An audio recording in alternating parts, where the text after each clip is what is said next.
It says, Allah says in the Quran, women of purity are for men of purity, and men of purity are for women of purity.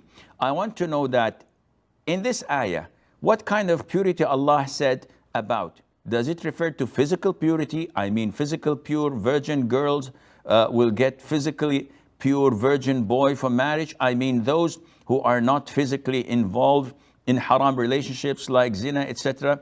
First of all, this ayah is mentioned in Surah An-Nur. الخبيثات للخبيثين والخبيثون للخبيثات والطيبات للطيبين والطيبون للطيبات. And those who interpreted these ayahs, like if you go for the book of Zad al-Masir by Ibn Jawzi, or if you go to Tafsir al-Sa'di, or if you go to Aysar al-Tafasir for Sheikh Jazairi, may Allah have mercy on their souls, all of them, and other tafasir, it clearly states that this is not what so many people think, that evil men are for evil women. Now, this ayah came in the context of the issue of slandering Mother Aisha. And we know that Surah An-Nur in the beginning, it spoke to us about those who slandered Mother Aisha, and some of them were among the companions of the Prophet ﷺ. It was spearheaded by Abdullah ibn Ubay ibn Salul, the head of the hypocrites, and those with him, but they were so careful not to be coated so that they would not be flogged. So they were discreet. They would talk discreetly, in secret, but slander Mother Aisha. Three of the companions fell in this major sin. Hamna bin Jahsh, who is the cousin of the Prophet ﷺ, and the sister-in-law of the Prophet. Her sister is Zainab, and Zainab is the mother of the believers. Hassan ibn Thabit, who was also the poet of the Prophet ﷺ, and Mastah is the cousin, the maternal cousin of Abu Bakr. And they fell in this sin and they were flogged, and Allah forgave them. Now, having said that, when you come to the ayah, some people think that it refers to evil men must marry evil women, and good men must marry good women. But this is not the interpretation.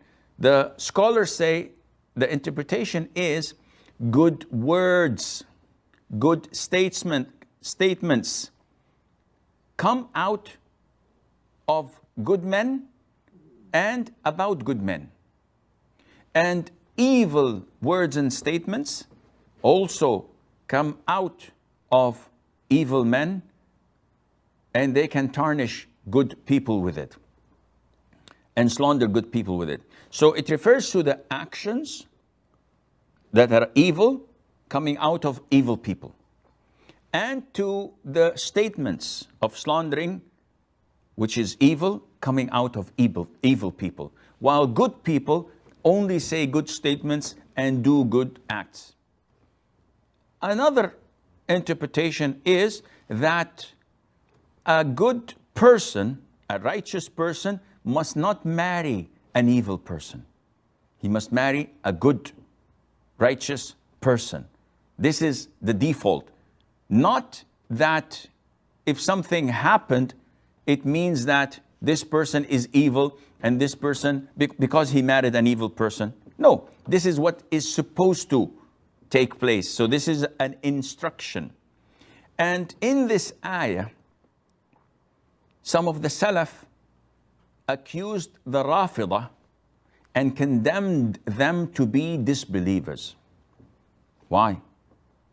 Because he said, Allah says in the Quran, الطيبون للطيبات, that good people are associated and will be married to good women. And Aisha is a good woman by default and was wedded to the Prophet ﷺ, who is good. So any one of the Rafidah who comes and slanders Mother Aisha and accuses her of zina, of adultery, he is stating that the Quran is either not telling the truth or that the Prophet ﷺ is evil, a'udhu billah. Because if Mother Aisha is an adulteress and she's married to the Prophet ﷺ, this means that he is also evil, a'udhu billah minash shaitanir rajim. And hence, from this ayah, they concluded that those who slander Mother Aisha is out of the fold of Islam.